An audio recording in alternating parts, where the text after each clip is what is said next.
Tidak, Natal yang Tuhan kehendaki adalah agar kita membuka belenggu kelaliman, melepaskan kuk, mendekatkan orang yang teraniaya, membagi-bagi roti bagi orang yang kelaparan, membantu orang miskin, patuh terhadap protokol kesehatan, dan tidak menutup diri terhadap lingkungan. Tuhanku, kini kusadari tiada arti ibadah Natal ini. Tiada berkenan ibadah Natal ini di hadapanmu. Tanpa kulihat, tanpa kuperhatikan, tanpa kulurkan tanganku terhadap sekelilingku. Tanpa kutingkatkan iman, persaudaraan, kebersamaan, ketaatan, disiplin dan pengharapanku akan hidup yang lebih baik. Pada waktu itulah terangmu mereka seperti fajar dan lakumu akan dipulihkan segera. Kebenaran akan menjadi barisan depanmu dan Tuhan dipermuliakan. Yesus datang membawa keselamatan dan untuk mewujudkan perdamaian di antara manusia dan Allah. Biarlah keadilan bergulung-gulung seperti air dan kebenaran seperti sungai yang selalu mengalir. Tuhan akan menuntut engkau senantiasa dan akan memuaskan hatimu. Rencananya kering dan akan memperbaharui kekuatanmu. Engkau akan seperti tanaman yang dialiri dengan baik dan seperti mata air yang tidak pernah mengecewakan. Engkau akan membangun reruntuhan yang sudah berabad-abad dan memperbaharui dasar yang sudah diletakkan oleh keturunan-keturunan. Engkau akan disebut yang memperbaiki tembok yang runtuh, yang membetulkan jalan supaya tempat itu dapat dihuni. Engkau akan memberikan keselamatan dan sukacita bagi setiap orang yang berlindung padamu. Engkau akan memberkati orang benar. Engkau akan memagari mereka dengan anugerah-Mu seperti perisai. Mereka akan bersorak-sorai selama-lamanya. Amin. Damai karya NN. Damai, ingat pertama kali berjumpa di Taman Eden. Betapa indahnya, tiada yang kurang saat itu. kesempurnaan saja adanya.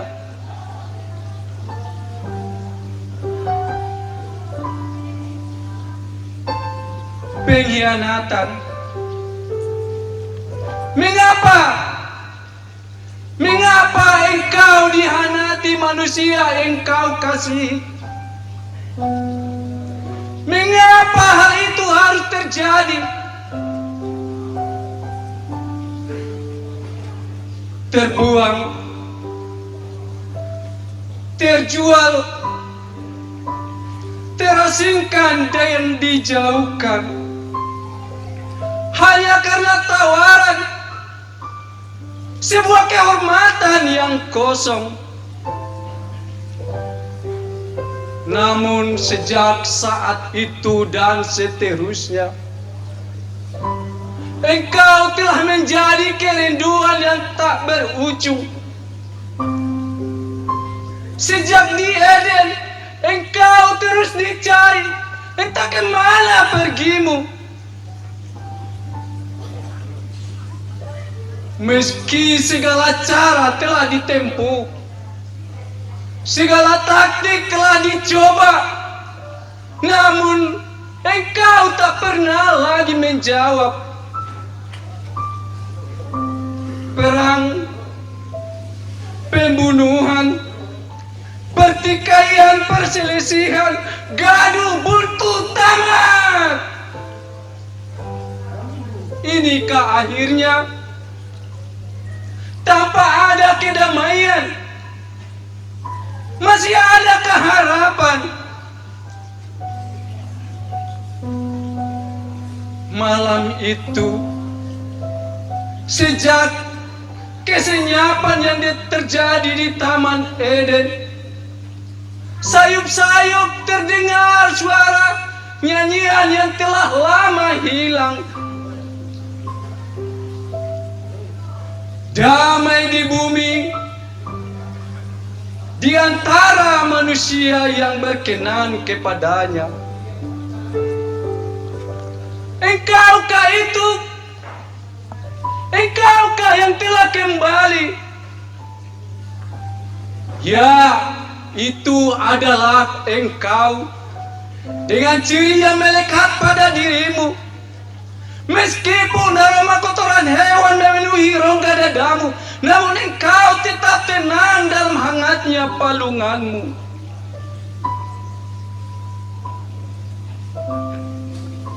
Namun engkau tetap tenang.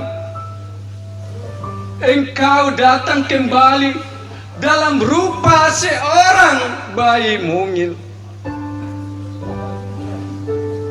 dengan rautan wajah penuh kehangatan. Damai, damai di bumi, dan engkau kembali untuk berdamai dengan manusia. Amin.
besar kasih Allah akan dunia ini, sehingga Ia telah mengaruniakan anaknya yang tunggal, supaya kita orang yang percaya kepadanya tidak binasa, melainkan beroleh hidup yang kekal.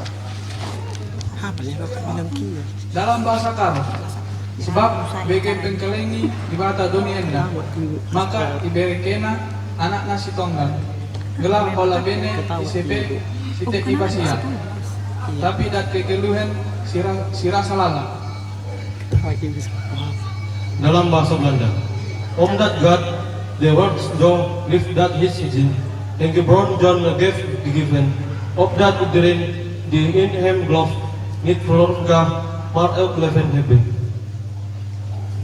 Dalam bahasa Minangkabau, karena baik itu gadang kasih Allah pada dunia bau, sehingga Tuhan Allah mengaruniakan anak yang tunggal itu, supaya setiap orang yang percaya kepadanya tidak binasa, melainkan beroleh hidup dan kekal. Bahasa Inggris. For God so loved the world that He gave His only begotten Son, that whosoever believed in Him should not perish, but have everlasting life. Dalam bahasa Madura, karena baria kata resna anak Allah ke alam dunia, tangse merenggaki potrana sesetong supaya sepat orang sepercaya ka salerana tam nemo acalaka tapi andi adoni selanggeng. Dalam bahasa Spanyol, porque de tal manera amo Dios al mundo que ha dado a su hijo unigenito para que todo aquel que en él cree no se pierda mas tenga vida eterna. Bahasa Italia. Poiché Dio ha tanto amato il mondo, che ha dato il suo unigenito figliuolo, affinché chiunque crede in lui non perisca, ma abbia vita eterna. Bahasa Nias. Si manesa wa masilo walangi nasi gulidano, no ibe enononia andros yang sambua, ina ele tekiko dosi samati kenya, ina el sokhera wa aurisila itu.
Ah, ngeri batuk nih.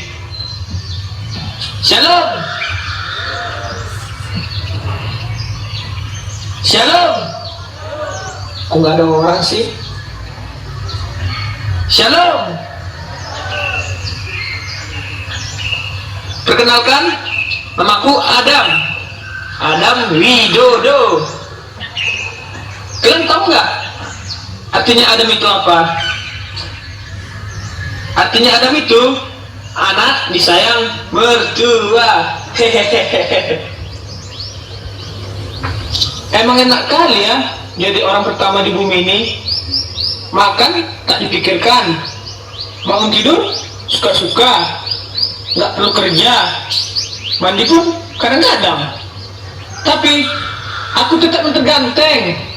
Pokoknya aku yang terganteng di bumi ini. Karena sainganku tuh nggak ada, cuma ada si kuda, si gajah, si kancil, si babi, si monyet. Yang lain tuh kecil, semua kecil. Tunggu dulu, aku kok dibandingkan dengan monyet pula?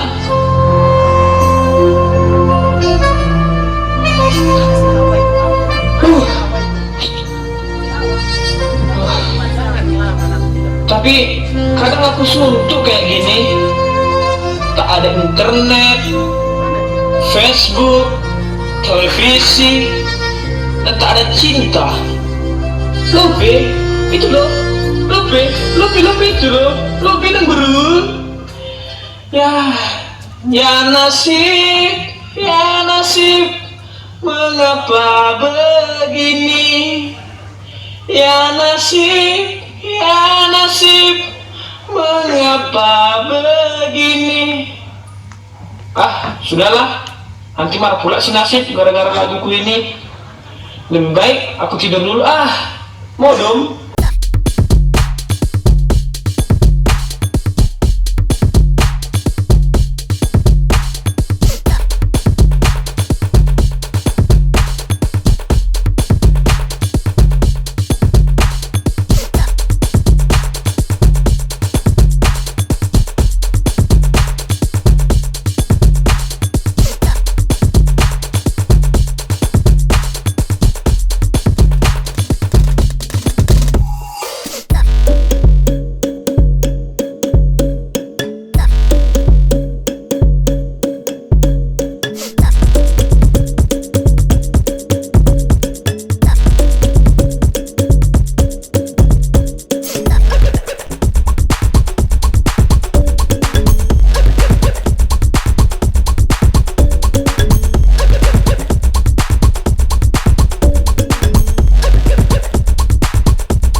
Adam, hei, Bang Adam, bangun. Kerjamu kok tidur aja? Tuhan sudah menyuruh engkau untuk memberi nama semua tumbuhan dan binatang di bumi ini. Kamu malah enak tidur-tiduran. Apa jadinya nanti? Wow, apa aku sedang bermimpi? Aku melihat seorang wanita cantik jelita di sini. Loh, jantungku kok berdetak keras?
bedanya nyamuk sama kamu? Nggak tahu bang, kasih tahu aku dong. Kalau nyamuk mengganggu aku dengan gigitannya, kalau kamu mengganggu aku dengan senyumanmu.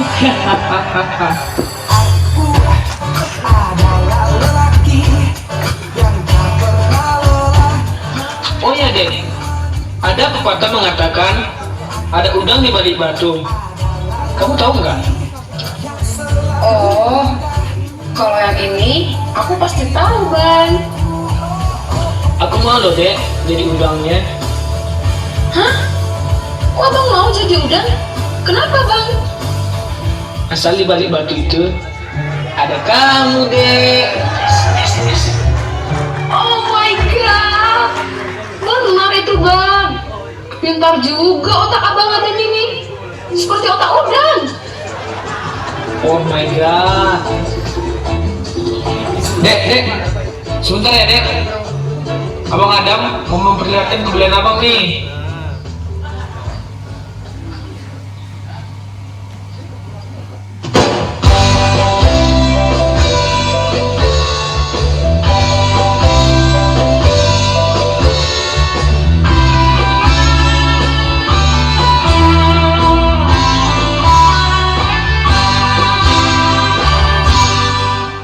Gimana dek?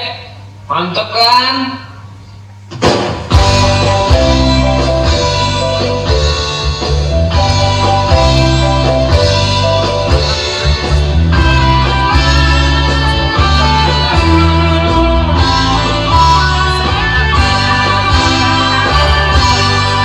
Matius, Markus, Lukas, Yohanes, Isa, Rasul, Roma, Korintus, Efesus, Filipi, Kolose, dan 2 Tesalonika, 1 dan 2 Timotius, Titus, Filemon, Ibrani, Yakobus, Petrus, ketiga Yohanes, Yudas dan akhirnya Wahyu.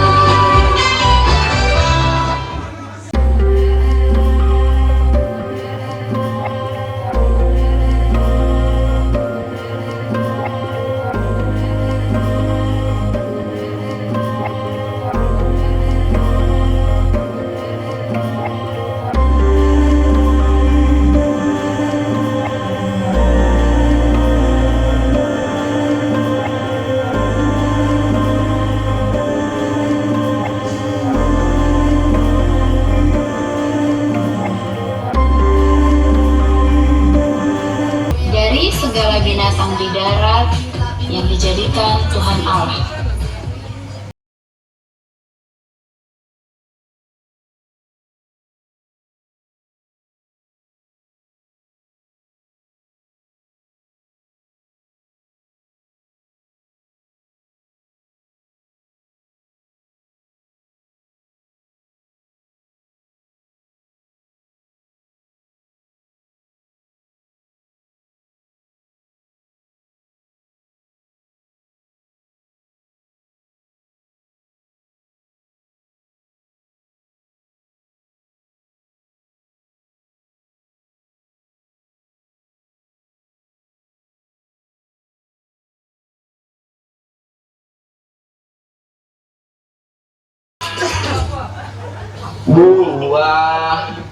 Buah, mau buah pak? Buah enak, buah pengetahuan, biar cerdas, biar cerdik, biar cantik, dan biar ganteng bang. Apalagi abang udah biar makin ganteng aja. Ganteng, dan lebih ganteng lagi bang. Gemes deh sama abang. Hah? Buahnya kelihatan enak sekali. Buah ini dari mana pak? Kapan dipetiknya? Buah ini baru kita petik tadi pagi bu. Buah ini yang letaknya di tengah taman ini. Enak rasanya dan wangi baunya. Jangan dek. Buah itu tidak boleh diraba, apalagi dimakan. Nanti kita bisa mati. Itu kata Tuhan. Katanya abang cinta sama aku. Katanya abang mau jadi udang demi aku, mau mati demi aku. Kok minta buah ini aja nggak diizinkan? Apa abang ini? Gombal aja. Ih, kamu bagaimana sih Adam? Kejam kali jadi orang. Kejam Bang Adam. Tidak punya perasaan kamu. Kamu PHP-in orang. Sebenarnya kalau kalian makan buah ini, kalian tidak akan mati, tetapi akan menjadi seperti Allah, tahu tentang yang baik dan yang jahat. Perempuan itu melihat bahwa buah pohon itu baik untuk dimakan dan sedap kelihatannya. Lalu ia mengambil dari buahnya dan dimakannya, dan diberikannya juga kepada suaminya yang bersama-sama dengan dia, dan suaminya pun memakannya. Maka terbukalah mata mereka berdua, dan mereka tahu bahwa mereka telanjang. Lalu mereka menyemat daun pohon ara dan membuat cawat.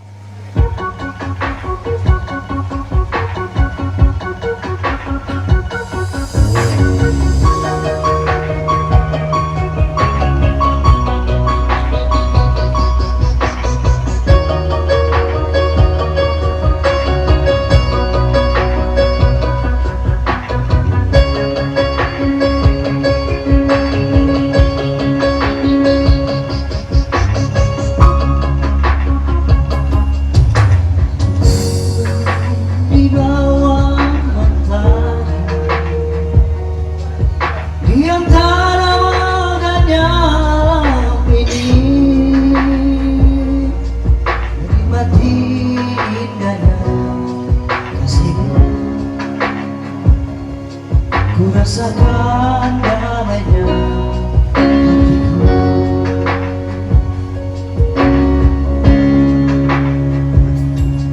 Sabdamu bagai air yang mengalir, basahi panas terik di hatiku, menerangi semua jalanku. Ku rasakan tentramnya kasihmu. Dan biarkan damai ini pergi, jangan biarkan semuanya berlalu. Hanya padamu Tuhan tempatku berteduh, dari semua kepalsuan dunia.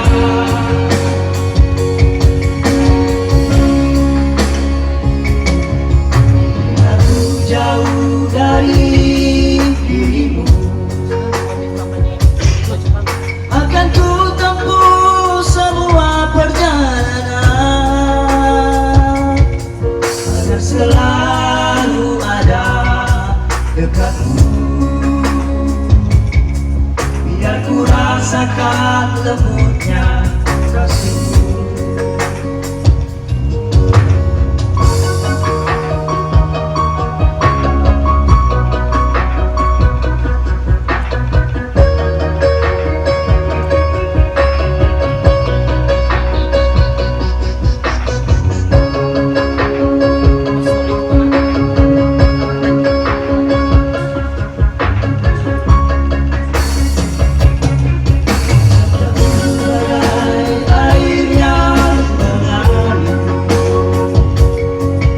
Basahi panas terik di hatiku, menerangi semua jalanku. Biar ku rasakan lembutnya kasihmu. Jangan biarkan damai ini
sambil mengumpulkan persembahan.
Kita berdoa Bapak Ibu. Kami berserah kepadamu ya Tuhan karena Engkaulah juru selamat kami. Pada sore hari ini Engkau telah mengumpulkan kami dalam perayaan sukacita Natal ini. Sebentar lagi kami akan mendengarkan sabdamu. Semoga sabda yang kami dengarkan ini dapat meresap dalam batin kami masing-masing dan dapat kami praktekkan dalam hidup kami setiap hari. Terpujilah Engkau kini dan sepanjang masa. Amin.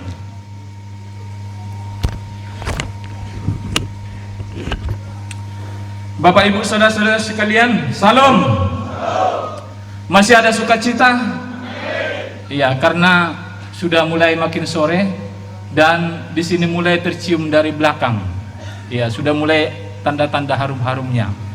Karena di sini dikatakan renungan Natal, saya mengucapkan terima kasih kepada panitia. Itu artinya kalau renungan Natal ini tidak akan lama-lama, berbeda dengan khotbah yang harus dipersiapkan dengan panjang lebar. Karena itu maka disebut renungan Natal. Mudah-mudahan memang ini tidak akan terlalu panjang, karena yang disebut berenung itu kita semua. Kalau disebut berkhotbah berarti saya mengkhotbahi Bapak Ibu sekalian. Syukurlah ini disebut renungan Natal. Sebelum renungan Natal ini, Bapak Ibu saudara-saudara terkasih, saya terlebih dahulu memperkenalkan diri terlebih dulu. Karena orang katakan tak kenal maka tak sayang, kenal maka kadang-kadang juga tidak sayang sebetulnya. Dan ada orang mengatakan bahwa yang paling tepat ialah memperkenalkan nama, karena nama itulah maka kita kemudian nanti akan ditandai dan dikenal. Nama saya Posma Paulus Manalu, itu. Jadi nama lahir saya sebetulnya begitu lahir diberi nama Posma. Nanti kemudian sesudah dibaptis baru ditambahkan nama Paulus.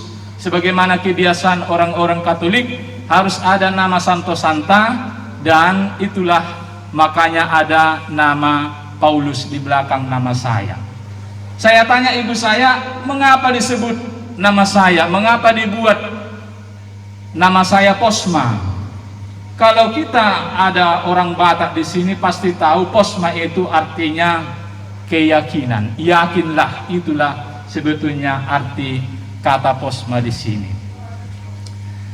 Itu sekedar nama Bapak Ibu saudara-saudara terkasih. Meskipun sebetulnya ada pujangga yang mengatakan bahwa apalah arti sebuah nama, tetapi bagi saya penting untuk kemudian mengingatkan kita masing-masing bahwa nama kita itu memang memiliki arti tersendiri bagi kita. Saya tidak tahu berapa banyak dari antara kita Bapak Ibu saudara-saudara terkasih yang memang mengetahui arti namanya di sini. Karena itu sebelum kita masuk pada permenungan Injil ini, baiklah kita ingat nama kita masing-masing dan apakah ada arti nama kita itu sendiri. Kalau orang memberikan nama kepada anaknya, Bapak Ibu saudara-saudara terkasih, ada memang yang secara kebetulan saja, mungkin tanpa arti. Tetapi kebanyakan orang tua memberi nama anak karena memang dia ingin memberi kenangan kepada anak itu.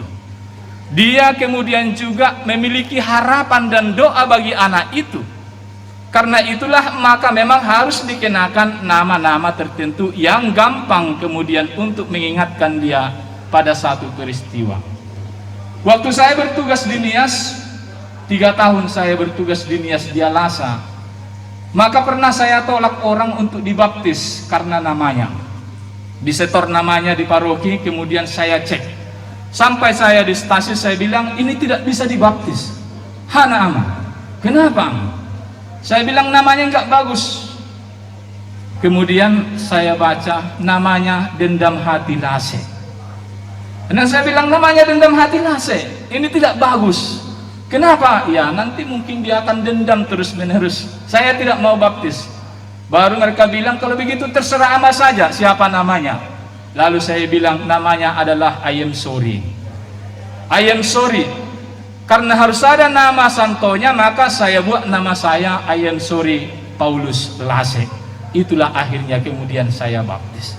I am sorry artinya maaf. Mengapa saya buat namanya I am sorry? Karena tadi bapak itu memberi nama anaknya itu dendam hati. Itu artinya bahwa dalam diri orang tuanya masih ada dendam, dan sesudah saya selidiki ternyata dia tidak cocok dengan tetangganya. Baru mereka berkelahi dan tidak cakapan sudah bertahun-tahun. Entah karena persoalan apa, karena itulah maka dia sebut nama anaknya Dendam Hati. Harapan dia menanamkan kepada anaknya itu nanti supaya kalau kau besar, balaskanlah dendam hati kita ini kepada tetangga. Dan karena itulah Bapak Ibu saudara-saudara kasih saya tidak mau membaptis dia seperti itu. Banyak nama-nama yang seperti itu Bapak Ibu saudara-saudara terkasih. Saya tidak tahu di kampung Bapak Barus ini apakah memang selalu nama itu mengacu pada satu hal. Tetapi sering disebut orang di sana ada namanya tomat tarigan. Karena itu hanya dikarolah tomat yang sampai ukurannya 52 kilo, tomat tarigan. Nah, ada juga di situ batu tarigan. Pernah lagi, dan baru-baru ini ada calon bupati namanya Cuaca Bangun. Entah bagaimana bangunnya cuaca ini. Nah, waktu saya juga kerasulan di sana, ada nama yang hebat. Namanya adalah desakan angin malam. Tidak tahu saya mengapa disebut namanya desakan angin malam. Mungkin orang tuanya teringat pada masa-masa di mana terdesak dan kemudian memang marganya malam. Namanya desakan angin. Namanya yang desakan angin, marganya malam. Pernah juga Bapak Ibu saudara-saudara terkasih ada. Ini karena pastor. Nanti pendeta Yesaya pun pasti mengalami itu. Banyak sekali nama-nama yang diberikan kepada kita. Mau kita baptis kemudian kita bertanya-tanya. Ada pernah nama disebut Justin Bieber. Bapak Ibu tahu Justin Bieber itu penyanyi hebat. Kalau nanti diterjemah ditulis dalam bahasa Batak Justin Bieber, itulah cara menulisnya. Kemudian saya pikir, oh orang tuanya mungkin suka lagu-lagu barat. Lalu kemudian saya tanya ibunya, tahu bahasa Inggris enggak pastor? Kenal artis ini enggak? Lalu kenapa namanya ini? Lalu kemudian ibunya jawab, oh itu pastor untuk mengingatkan kami pada sebuah tempat. Tempat apa? Rupanya ibunya memberikan nama Justin Bieber, itu singkatan dari Yusuf dan Tina bikinnya di Jember. Itu. Yusuf dan Tina bikinnya di Jember. Nama bapaknya Yusuf, nama ibunya Tina. Mereka membikin anak ini di Jember. Mungkin mereka pergi rekreasi atau dinas di sana. Kemudian jadilah anak ini. Datang mereka ke sini untuk mengingatkan peristiwa di Jember itu. Dibuat namanya Justin Bieber. Banyak sekali Bapak Ibu saudara-saudara terkasih yang seperti itu. Tapi saya tidak mau menceritakan sebetulnya panjang lebar entah nama-nama yang lain pun. Bapak Ibu pasti tahu lebih banyak nama yang seperti itu. Untuk mengingatkan pada sebuah tempat, untuk memberikan pengharapan bagi kita, untuk menunjukkan doa-doa kita supaya dikabulkan, kita berilah nama kepada seseorang agar kelak dengan nama ini dia kemudian mendapatkan sesuatu yang diharapkan. Hari ini Bapak Ibu saudara-saudara kasih kita mendengarkan dan kita akan membaca apa yang akan menjadi tema dari permenungan kita pada sore hari ini. Kita ambil dari Matius 1 ayat 23, kita baca. Matius 1 ayat 23. Sesungguhnya anak darah itu akan mengandung dan melahirkan seorang anak laki-laki dan mereka akan menamakan dia Emmanuel, yang berarti Allah menyertai kita. Sekali lagi saya baca untuk kita. Sesungguhnya anak darah itu akan mengandung dan melahirkan seorang anak laki-laki dan mereka akan menamakan dia Emmanuel, yang berarti Allah menyertai dia. Ayat ini sejajar Bapak Ibu saudara-saudara terkasih dengan Lukas 1 ayat 31. Kita akan baca apa yang dituliskan oleh Lukas 1 ayat 31 di sini. Untuk nanti kemudian kita mengerti apa sesungguhnya arti pemberian nama ini kepada Yesus. Lukas 1 ayat 31, Bapak Ibu saya bacakan untuk kita. Sesungguhnya engkau akan mengandung dan akan melahirkan seorang anak laki-laki, dan hendaklah engkau menamai dia Yesus. Sangat jelas Bapak Ibu saudara-saudara terkasih, malaikat yang bertanya, yang berkata kepada Maria di sini sangat jelas untuk memesankan sebuah nama bagi juru selamat yang akan dilahirkan, yang dikandung dari Roh Kudus tanpa persentuhan dengan laki-laki. Bukan Maria yang memberikan nama kepada anak itu, bukan Yusuf yang memberikan nama kepada anak itu, tetapi memang anak yang akan dilahirkan itu yang menjadi juru selamat untuk dunia ini, yang adalah putra Allah sendiri, Allah lah yang memberikan nama kepadanya. Dia adalah Emmanuel, dia adalah Yesus, yang artinya Allah menyertai. Kalau kita melihat apa arti kata Yesus, Yesus bahasa Ibrani ini Yehoshua, yang artinya kurang lebih juga ialah aku akan ada di sana untukmu.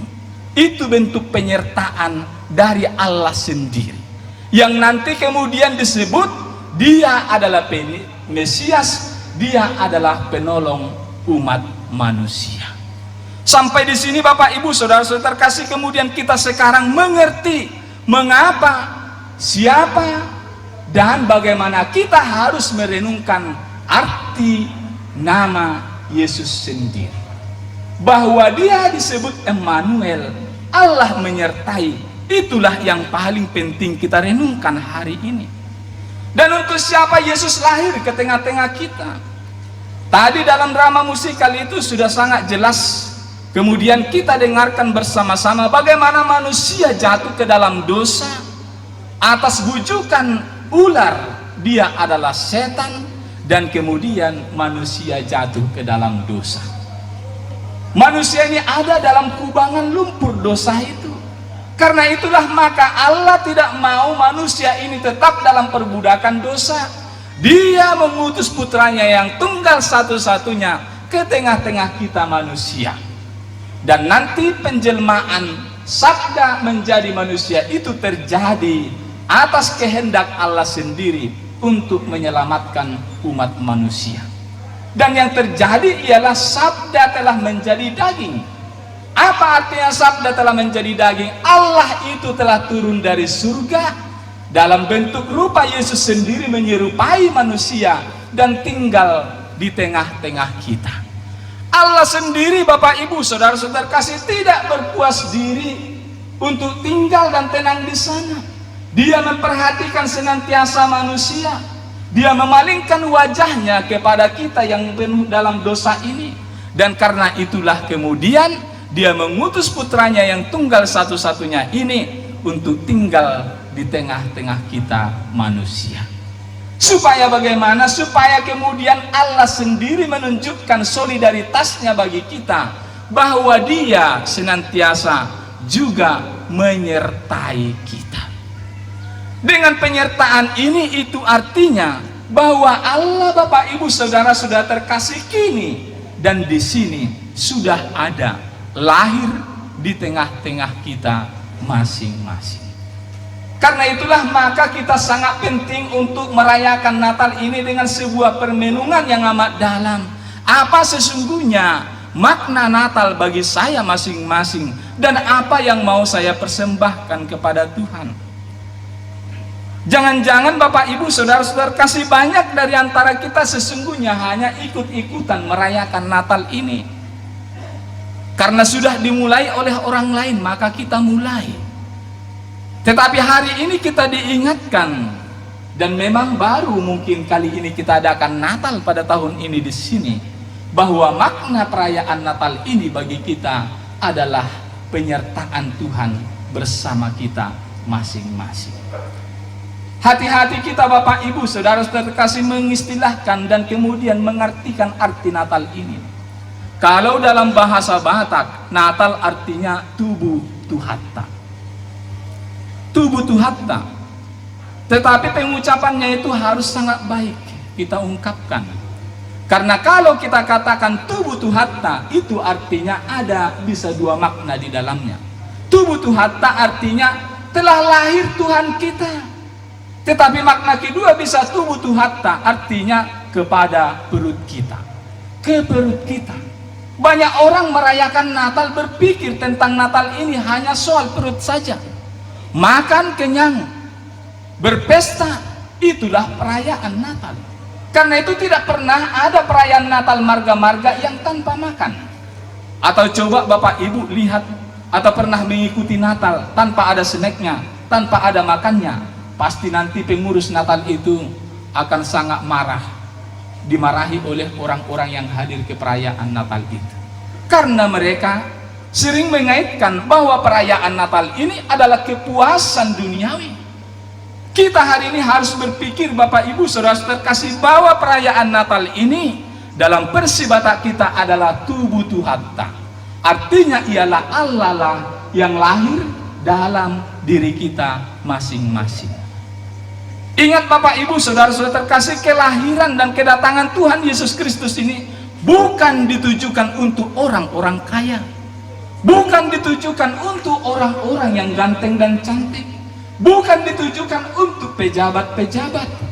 Dengan Yesus lahir di kandang domba, Allah mau menunjukkan kepada kita bahwa yang lahir itu adalah manusia sederhana yang sama seperti kita. Dan kelahirannya Bapak Ibu Saudara terkasih adalah kelahiran yang mau membawa kita bebas dari perbudakan dosa, di mana kita selama ini memang ada dalam kubangan dosa itu sendiri. Allah berkenan, Allah mengampuni, Allah memaafkan kita, dan Allah mengutus putranya ke tengah-tengah kita untuk menjadi teman bagi kita. Karena itu Yesus sendiri mengatakan kepada kita bahwa kita ini bukan lagi hamba, melainkan kita adalah saudara. Saudara dari Yesus sendiri. Yesus adalah anak Allah, dan Yesus itu menjadi saudara bagi kita. Itu artinya bahwa kita sebetulnya sangat dekat dengan Yesus, bersaudara. Dan karena itulah maka kemudian kita dalam doa-doa kita memanggil Allah itu sebagai Bapa. Bapa dalam pengertian kita Bapak Ibu Saudara terkasih adalah orang yang dekat, adalah orang yang maha pengampun, adalah orang yang senantiasa menuntun anak-anaknya ke tempat keberhasilan. Tidak ada bapak yang mau mencelakakan anaknya, tidak ada bapak yang mau kemudian menyiksa anaknya sendiri.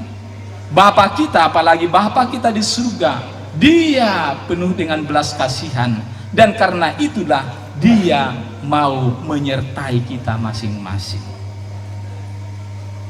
Dalam situasi apapun diri kita hari ini Bapak Ibu Saudara-saudara terkasih, inilah yang penting kita renungkan, bahwa Allah ternyata menyertai kita. Dengan demikian, maka perayaan Natal ini menjadi sangat penting bagi kita untuk memberi makna kembali bagi nama kita masing-masing. Kalau sampai saat ini Bapak Ibu Saudara terkasih tidak menemukan arti dalam nama Bapak Ibu yang kemudian nanti berguna untuk membawa Bapak Ibu kepada arah yang lebih baik, saat ini memberi nama bagi diri kita masing-masing. Nama kita masing-masing adalah Emmanuel. Nama kita masing-masing adalah Yesua, yang menolong, yang menyelamatkan. Nama kita masing-masing adalah Allah yang menyertai kita. Sejak awal Allah sudah menyertai kita, tetapi kesadaran kita sering sekali kemudian membawa kita pada pemahaman bahwa kita seperti orang yang terhukum, bahwa kita seperti orang yang terbuang, bahwa kita seperti orang yang tidak berharga. Hari ini Bapak Ibu Saudara-saudara terkasih, dengan kelahiran Tuhan kita Yesus Kristus ini, kita menjadi orang yang sangat berharga. Kita bukan lagi orang yang terbuang, kita bukan lagi orang yang disebut budak dan hamba. Kita adalah saudara Yesus sendiri. Kita disertai, kita ditopang. Seberapa jauh pun jalan kita Bapak Ibu Saudara-saudara terkasih dari jalan Tuhan, Dia senantiasa memandang dan mengikuti kita.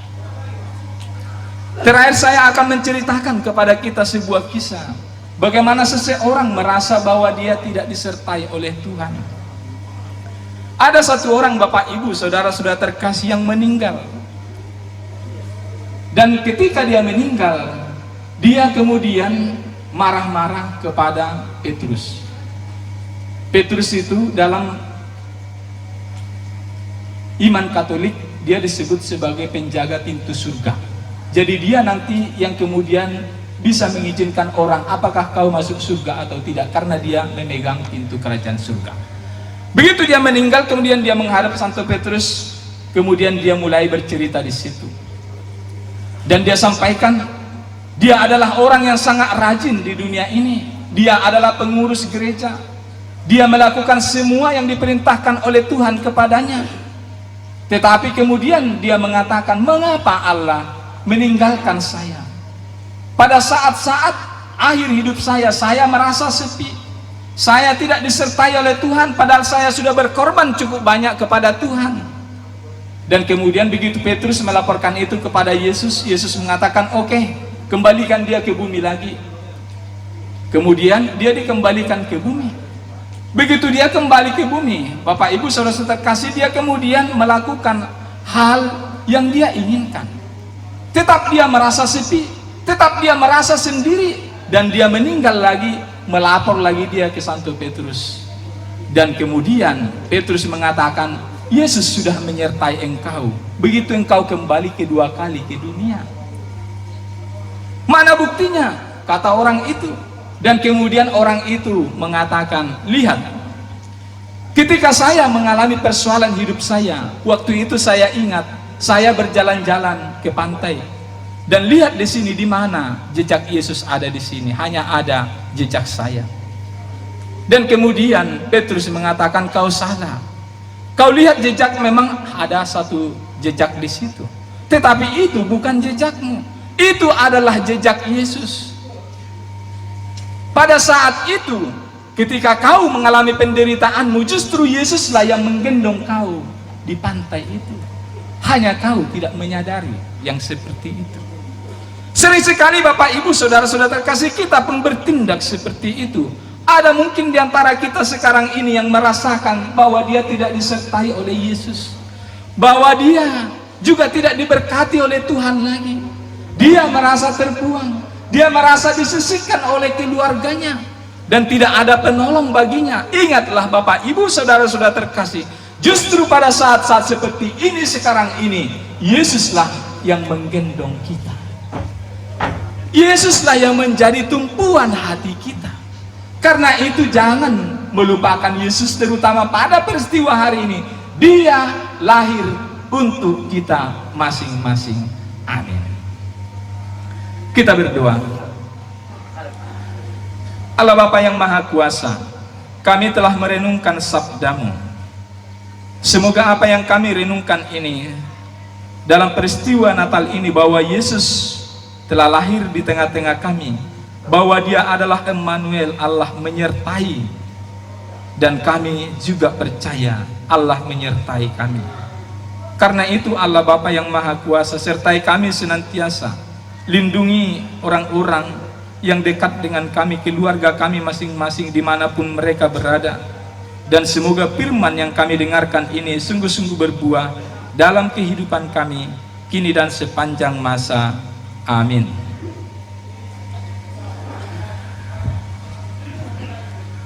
Pujilah Tuhan karena kasih setianya telah dinyatakan kepada kita dan kepada dunia. Kristus telah datang menyatakan pendamaian Allah dengan manusia. Setiap orang yang percaya kepadanya dibebaskan dari dosa dan maut. Kemuliaan bagi Allah di tempat yang maha tinggi, dan damai sejahtera di bumi di antara manusia yang berkenan kepadanya. Kristus telah datang membawa damai kepada umatnya, agar kita berdamai dengan Allah, berdamai dengan diri kita sendiri, berdamai dengan sesama. Ajarlah kami ya Tuhan, supaya kami mampu meningkatkan iman, persaudaraan, kebersamaan, ketaatan, disiplin, dan pengharapan kami, sehingga keselamatan senantiasa menyertai perjalanan hidup kami. Saudara-saudara yang dikasihi Tuhan, pergilah ke dalam kehidupanmu dan pelayananmu dalam damai sejahtera. Berdamailah dengan sesamamu dan seluruh ciptaan Tuhan. Dengan iman dan kasih, marilah kita berdoa bersama, sebagaimana diajarkan oleh Yesus kepada setiap orang yang percaya kepadanya. Bapa kami yang ada di surga, dimuliakanlah namamu, datanglah kerajaanmu, jadilah kehendak-Mu di atas bumi seperti dalam surga. Berilah kami rezeki pada hari ini, agar kami ada secukupnya, dan ampunilah kesalahan kami, seperti kami pun mengampuni yang bersalah kepada kami, dan jangan masukkan dalam pencobaan, tetapi lepaskanlah kami daripada yang jahat, karena Engkau yang punya kerajaan dan kuasa dan kemuliaan sampai selama-lamanya. Amin. Tuhan bersamamu.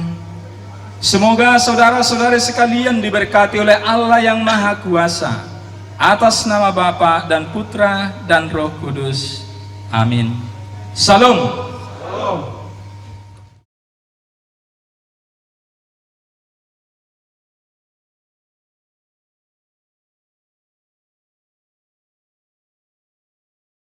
Baiklah Bapak Ibu sekalian, berakhir sudah acara kebaktian kita pada perayaan Natal Keluarga Besar Lapas kelas 2 Sibolga.